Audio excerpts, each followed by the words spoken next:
Welcome, gather round the fireside and listen to a tale of Fionn McCool, Cullen, Deirdre of the Sorrows, Grainne Whale. From giants right down to fairies, of both the trooping and solitary, and those who are sometimes scary.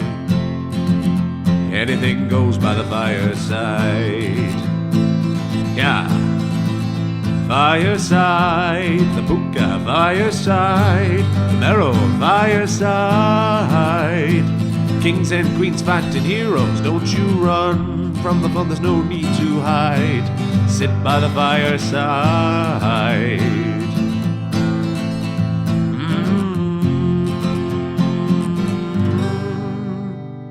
Fireside.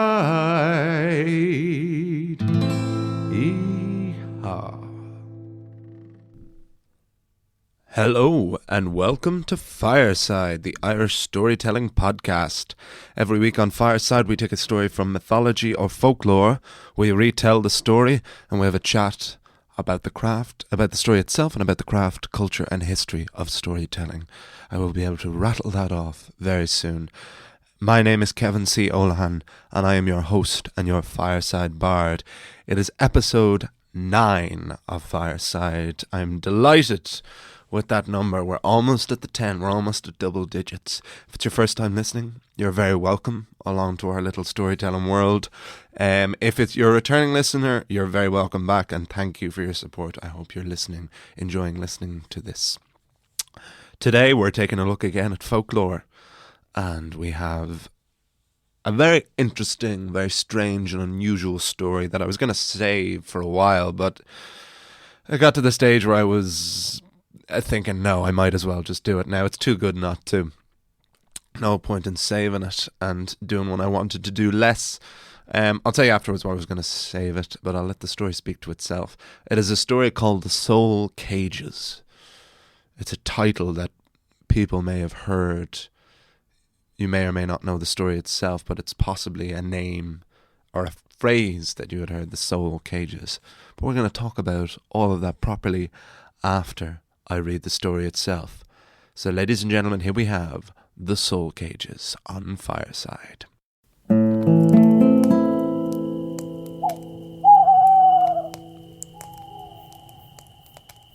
The Soul Cages. Once upon a time, in Clare, on the rugged west coast of Ireland, lived a fisherman named Jack Doherty. Jack lived in the only habitable spot on that particular part of the coast. His house was nestled in the middle of a hoard of jagged rocks. Only one small boat could fit snugly in between them, which could be docked in a neat little creek right in front of Jack's house. People often wondered why Jack chose to live in such a dangerous place. But Jack's father and grandfather were fishermen before him, and they had both lived in that house to great fortune, so that house was where Jack would settle himself. The reason Jack's family had chosen to live in that particular spot is that according to the mood of the Atlantic Ocean, when a storm was raging and a hard westerly wind was blowing, many a richly laden ship was smashed to pieces on the rock before Jack's home. Barrels and cases of rum, tobacco, spices, and anything else that was brought to Ireland from a foreign shore would wash up on the shore of Jack's Creek, as would the bodies of many dead sailors. If any seaman had the good fortune to survive and make it to the shore alive, they were always taken in by the Dohertys. They would be fed and watered and their wounds tended to. But if the ship was totally destroyed and all the crew members dead, then Jack would take his little boat out and scavenge whatever he could salvage. No need for rum and tobacco in a watery grave, Jack would tell himself, to justify his aquatic grave robbery. While he could easily have been considered a hermit, a recluse, or just a weirdo who lived in the rocks, Jack was always considered by those who met him to be a lovely, courteous and charming young man. And that's considered the reason why Biddy Mahoney left her father's warm and spacious house in the middle of Ennis to go and live among the rocks with Jack Doherty, with seagulls and seals for next-door neighbours. Her friends laughed at her choice of a husband, but Biddy knew that not only was Jack a good man, He was also secretly one of the richest men in Clare, with all the God's ends he harvested from the bay. So our friends could laugh all they wanted, because no one ate, drank or slept better than the Dohertys. The only problem that arose in their marriage was that Jack was absolutely obsessed with finding a merrow. While most people feared them and avoided them at all costs, Jack did everything he could to come across the men and women of the sea. He would take his boat out for days at a time and return with not one fish. But Jack was embarrassed by his failed pursuit, and so never told Biddy what he was out looking for. Biddy began to worry for her husband's fidelity and for his sanity. Jack was so obsessed with finding a merrow because both his father and grandfather had often seen them. In fact, so the story went, his grandfather had been intimate with a merrow, and that was why he built the house between the jagged rocks. Jack didn't know how much of the story to believe, but nonetheless was fixated on discovering the truth of the matter. One day Jack walked a little bit further than usual up the coastline, when he saw something he had never seen before. Sitting on a rock sat a man with a green body and seaweed hair and trousers of foam white. The creature held in its hands a red-cocked tricorn hat. Not thinking before acting, Jack called out to the man on the rock, who looked over, put on his hat, and dived into the sea, never to resurface. Jack returned to that same spot every single day for the following month, but the sea gentleman was never there. Eventually, he began to think he had imagined the sighting, that he had finally gone mad with his obsession. But then one very rough day, during a mighty storm, Jack went on his walk as usual and returned to that same spot. And there, sitting on the rock, was the creature with the cocked hat. Jack sat and watched the gentleman of the sea. He would dance and dive back into the waves, then resurface and dance again. Jack now only returned to the spot on stormy days, and every time, without fail, he would see the man. But soon just watching wasn't enough for Jack. He had to meet this man to see was he in fact a merrow. No sooner had Jack made this vow when a storm hit the west so furiously Jack had to take shelter in a cave in the middle of his daily walk. Once inside the cave, he lit a match and discovered to his astonishment that there in the cave, also taking shelter, was the gentleman of the sea.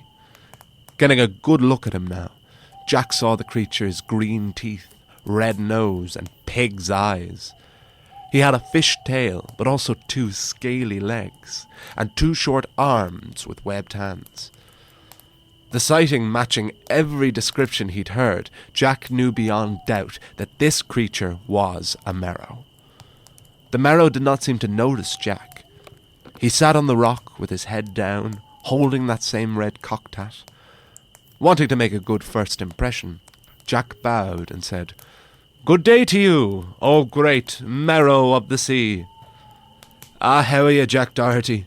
was the reply. Naturally, this took Jack aback. "How do you know my name?" "Ah, sure, myself and your grandad were great pals. My God, that lad was an absolute devil for the drink. He was mighty crack. I sincerely hope you take after him in that respect." "I'd like to think I do, anyway," said Jack. "Well then, we should put that to the test. You and I should know each other, if for nothing else other than for your grandfather. Why don't you come with me? And I'll take you to my private wine cellar." "Sounds great. Let's go." "Oh no, we can't right this second. Meet me back here on Monday, and I'll have everything prepared for you." Jack left the cave that day and hardly slept a wink until the following Monday. He tried to reassure Biddy that he would end his secrecy soon and that there was absolutely nothing to worry about. He hated keeping secrets from his wife, but he didn't want to jinx things before he'd met the merrow again. The following Monday, Jack set out for the same cave, and there he found the merrow, who now had 2 cocked hats, one under each arm. "Right, Jack, my home's at the bottom of the sea. I hope you're ready for a good swim." Jack got nervous. "Surely you know I'm a man, and I can't breathe underwater." I mean, I don't want to risk drowning and leaving my poor wife alone." "Oh, boo-hoo. Who cares about your wife? Your granddad never talked like that. He swam down to my gaff many a time, and we ate and drank for Ireland. There was a real man. You say you are one too? Well, it's time to prove it." "I am absolutely a man, but I have no gills." "You'll be grand. Take this hat."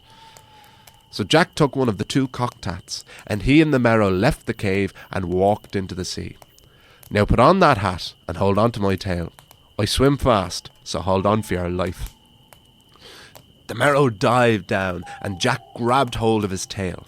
It was wet and slippery, but Jack wrapped both his arms around it. They were going so fast, Jack's eyes couldn't adjust in time to see anything. But suddenly Jack found himself on dry land again.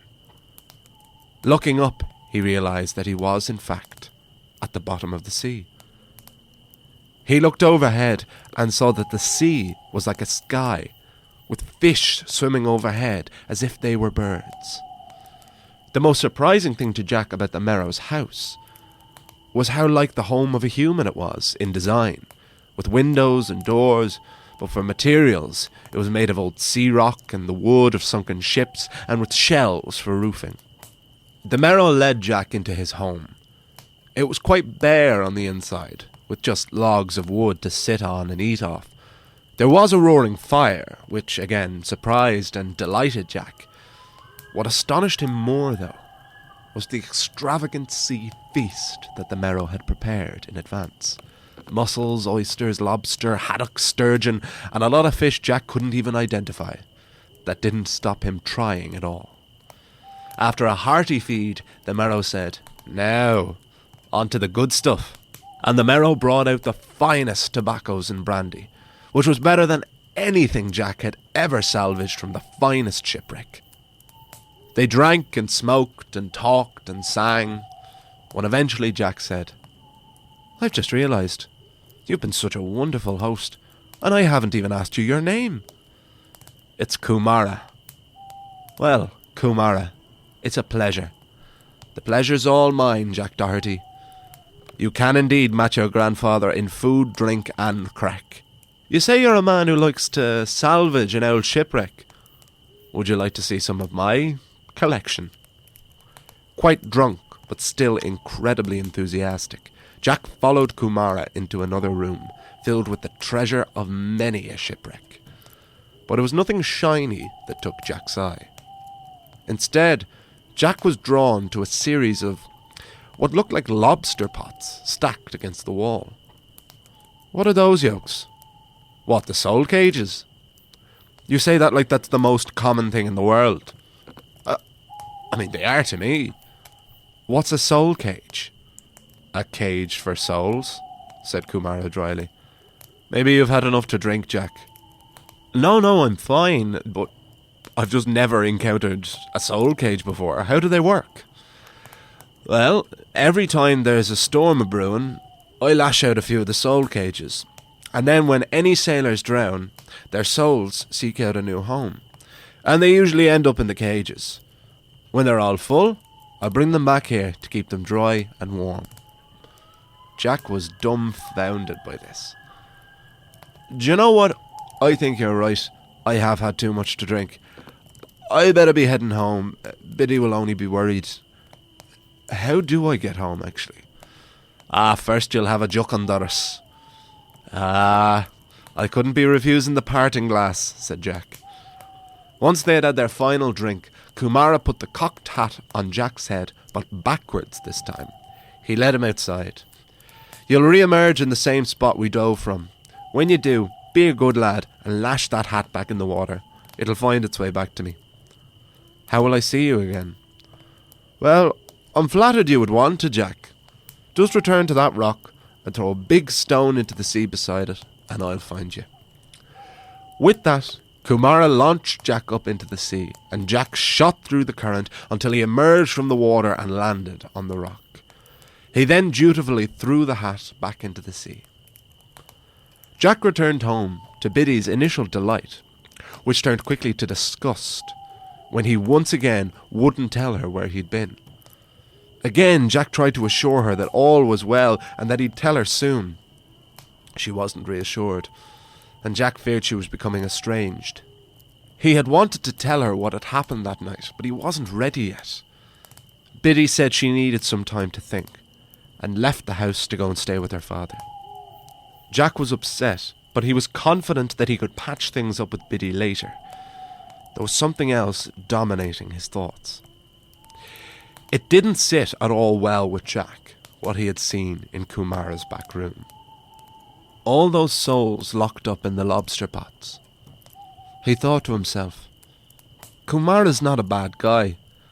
He's just a bit too mad for the crack, and obviously thinks he's doing what's best for those drowned souls. What I should do is invite Koo to dinner, get him absolutely hammered, and then go and release those souls myself. Doherty, you diabolical. So the next day, Jack returned to the rock and threw the biggest stone he could find off of it. A mere 2 minutes later, Kumara leapt up out of the water and onto the rock. That was quick. You on a rollover? No, I actually just had such a good time last night. I wanted to repay you for your hospitality. How would you like to come over to my house tonight for dinner? Will there be pints? Asked Kumara. All the pints you can drink. That's a lot of pints. A feed a drink and I don't even have to clean up after. Count me in. So Jack went home and cooked the best meal he could and prepared all of the finest and most exotic spirits that had washed up in the bay. That night Kumara arrived and the two men ate, drank and sang their way into a drunken stupor. The only problem was, Jack was having such a good time, he ended up getting too drunk himself. He passed out, and when he woke up, Kumara was gone. Curse my love of pints and the crack, said Jack. I'll have to try again tonight, and this time water me own hooch. So Jack thought of another plan, and went to the rock once again. When Kumara emerged, he looked a bit worse for wear. How's the head? Said Jack. Never mind how my head is. How's your head? The last time I saw you, you were tearing off your clothes and threatening to pull my tail off. Good crack, said Jack. It was, to be fair, said Koo. Up for round 3 tonight? Ah, Jesus, Jack, no. I need a night off. Kumara, have you ever tried poaching? No. What's that? Oh, it's the rare old Mountain Dew. It's 90% alcohol. Biddy's brother gave us a bottle as a wedding present. There's no one I'd rather share it with. You had me at 90%, said Kumara. Jack knew Kumara wouldn't be able to pass up poaching. That night, the two men ate, drank and sang again, but this time, Jack kept himself sober. Until Kumara jumped up on the dinner table, danced a jig and fell off unconscious. Jack wasted no time. He grabbed Koo's cocked hat, ran to the rock, dived into the waves and swam down until he reached the Merrow's house. He went in, found the back room again and went up to the soul cages. He couldn't actually see the souls inside, but when he turned over each of the pots, Jack could hear the sound of a whistle or a wind blowing and felt sure that the souls had been released. When they were all emptied, Jack returned the cages to their original positions and returned to his own home as quickly as he could. Unfortunately, before Jack could make it back home, Biddy returned herself to make amends with her husband. She was appalled at the state and the smell of the house after only 2 days, but then was horrified to see the unconscious sea monster on the floor. Jack arrived home just in time to hear Biddy scream, "Biddy, I can explain everything!" "Can you now? Go on then." "Actually, no, I don't think I can. But please, bear with me here." Jack attempted to tell Biddy the whole story, and only for the comatose merman on her kitchen floor, Biddy wouldn't have believed a word of it. She wanted to stay angry, but hearing of what Jack had done for the lost sailors' souls, she couldn't help but forgive him. She herself had lost a brother at sea, so the thoughts of his soul being at peace was overwhelming. Biddy embraced her husband. Kumara woke up just in time to see the embrace. "I'll be off then. Kumara, this is Biddy. Hello there, Mrs. Doherty. I apologise for the state of your house and myself. You have some husband there. It's not every man that can outdrink a merrow. Now, I better get some salty sea air. There's no better cure." Kumara took his hat and left the Doherty's home. Jack and Kumara met a few more times after that, and the merrow seemed to not miss the souls, but they never drank together again. And one day, when Jack threw in the stone at the rock, Kumara never surfaced. Jack never found out what happened to the merrow, whether he had died, moved away, was embarrassed about being out drunk, or if he finally discovered Jack's deed. Without his own cocked hat, Jack was never able to find out the truth of the matter. He lamented the loss of his friend, but delighted in being reunited with Biddy. And he knew that regardless, he had done what was right. The end.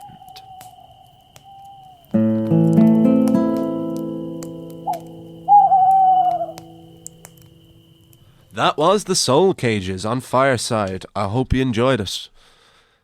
It's quite the story, isn't it? I think the reason why I was saving this story is because those who've listened to the podcast before, who've listened to an early episode, will know that I've already done a story about a merrow, and there are plenty of what weird and wonderful creatures in Irish folklore that I haven't done a story about yet. The mythologies that I'm doing from bi-weekly, they have quite a structure, there is an order that I go with, but the folk tales, I'm kind of just seeing how I feel each week, seeing what seems right to do next, and I just really wanted to, Soul Cages is one I'd wanted to do since the beginning. But the background of this story, the background of the Soul Cages, is almost as interesting as the story itself. This is from a very early folklore book by Thomas Crofton Croker, who is our godfather. He's our daddy of daddies in terms of the research of Irish folklore. So there is a version of this story in that book, but this version can be most credited to a guy named Thomas Keightley. Keightley or Keightley, Keighthley. What's interesting about this is Thomas Keightley was one of T. Crofton Croker's researchers, folklorists. He was one of the guys who went out and researched some of the stories and brought them for Croker to compile. And so the story goes, Keightley never received any credit for all of the work he did on Croker's folklore book. So later he would write his own folklore book and he'd include this story. The clincher is a supposed hoax emerged around this story. And that is that this story is a piece of fake-lore, to borrow a phrase I saw, in that Thomas Keightley actually wrote this story himself. So there's a couple of sources. It's based partly on this concept of this idea of Irish men on the West Coast encountering merrows, but it is actually thought that it is based on a grim fairy tale, The Peasant and the Waterman, which isn't even remotely as good a name as The Soul Cages, of course. And I found a very short version of The Peasant and the Waterman, which I'm going to read for you here from a translation of a great grim fairy tale, so this isn't my doing at all. A waterman once lived on good terms with a peasant who dwelt not far from his lake. He often visited him, and at last begged that the peasant would visit him in his house under the water. The peasant consented and went down with him. There was everything down under the water, as in a stately palace on the land, halls, chambers, and cabinets, with costly furniture of every description. The waterman led his guest over the whole house, and showed him everything that was in it. They came at length to a little chamber, where were standing several new pots turned upside down. The peasant asked what was in them. "They contain," was the reply, "the souls of drowned people. which I put under the pots and keep them close, so that they cannot get away." The peasant made no remark, and he came up again on the land. But for a long time the affair of the souls continued to give him great trouble, and he watched to find when the waterman should be from home. When this occurred, as he had marched the right way down, he descended into the water-house, and having made out a little chamber, he turned up all the pots one after another, and immediately the souls of the drowned people ascended out of the water and recovered their liberty. So that's a quick summary of that from a Grimm fairy tale. So obviously, as you can see, it's the same story, but without any of the character or colouring.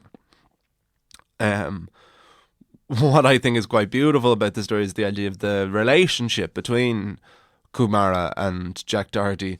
Kumara, for anyone, for any non-Irish people, is sea dog. That's what Kumara means. Like Cuchulainn is the hound of Cullen, the dog of Cullen.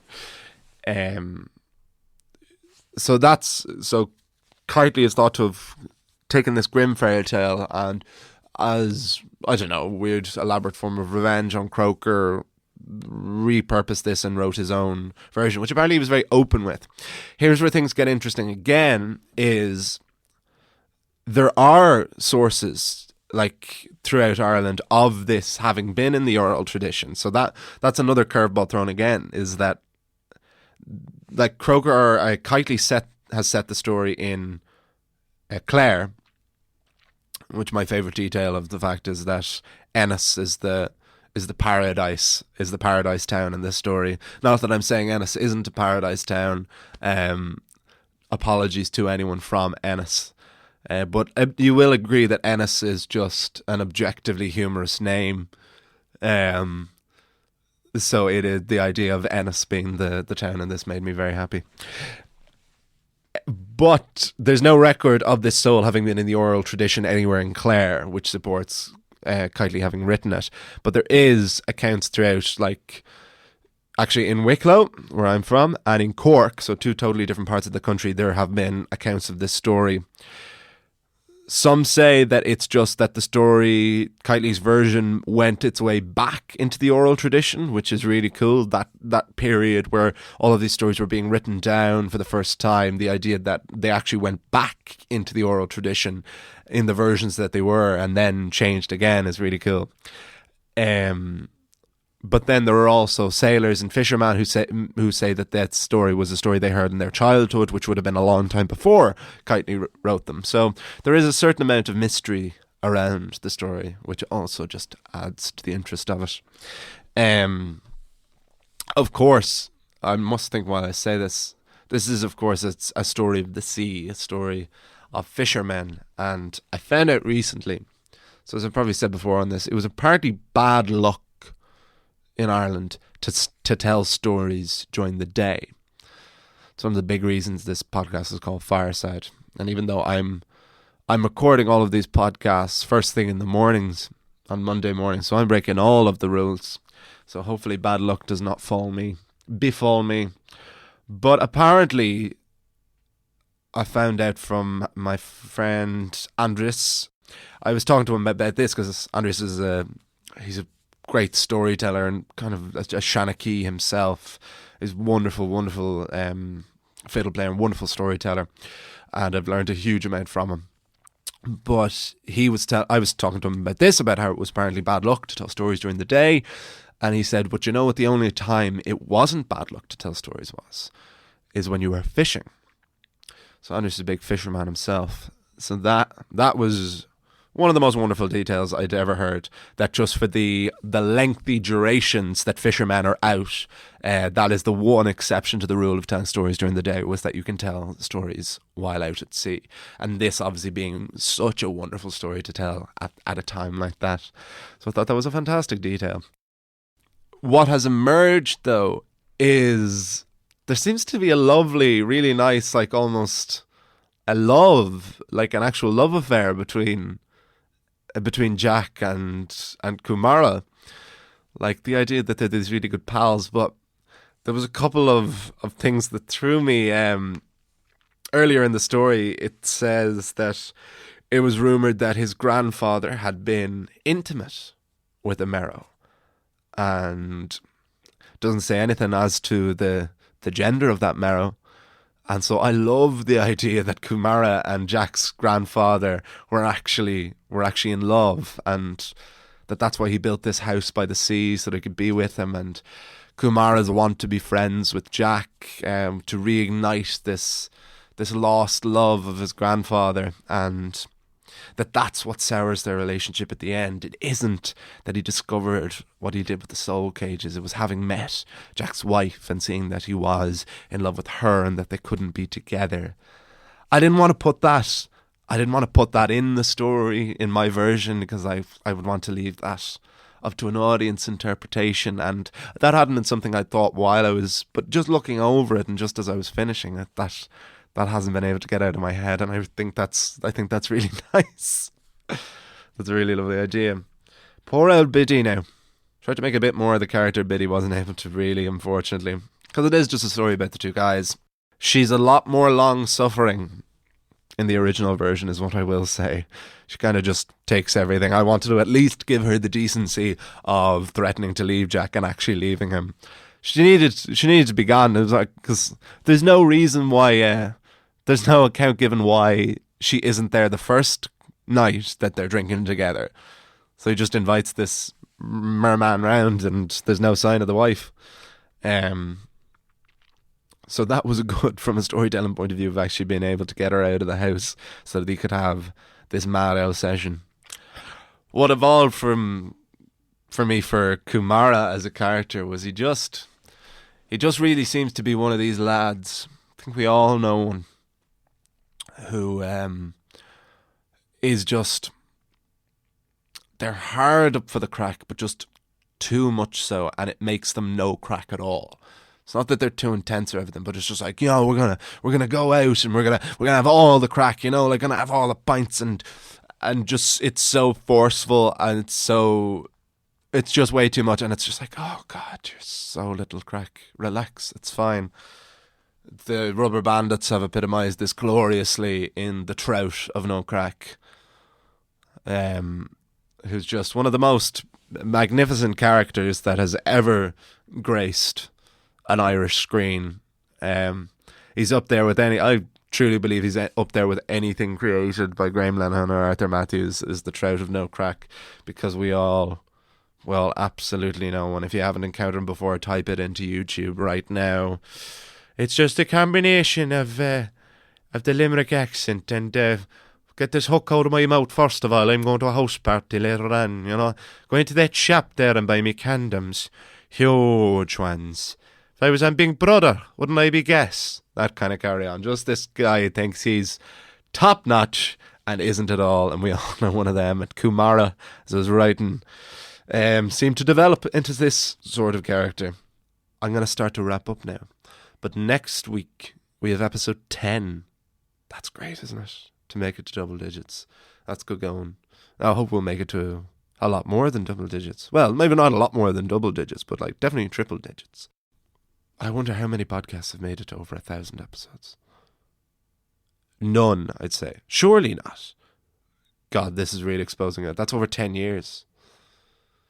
That if you did it weekly, maybe if someone is releasing them every day, at a YouTube kind of rate, maybe someone has. That's something I can find out. But next week we're going to get back to the myths, and we're going to have a climax. I think it's the final story of the first book of Old Irish mythology, so that's perfect for that. And it's the second battle of Maitara. We got Lou back in action after his father's death, after the Sons of Tyrion episode from last week. It's all about to kick off. Oh yeah.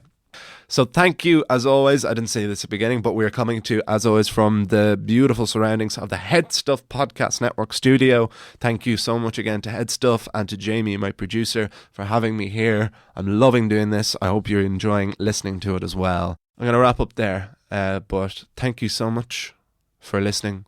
And I'll talk to you all next week. I will see you all again, or hear you all again, or have you all again by the fireside. All right, goodbye. This podcast is part of the Head Stuff Podcast Network.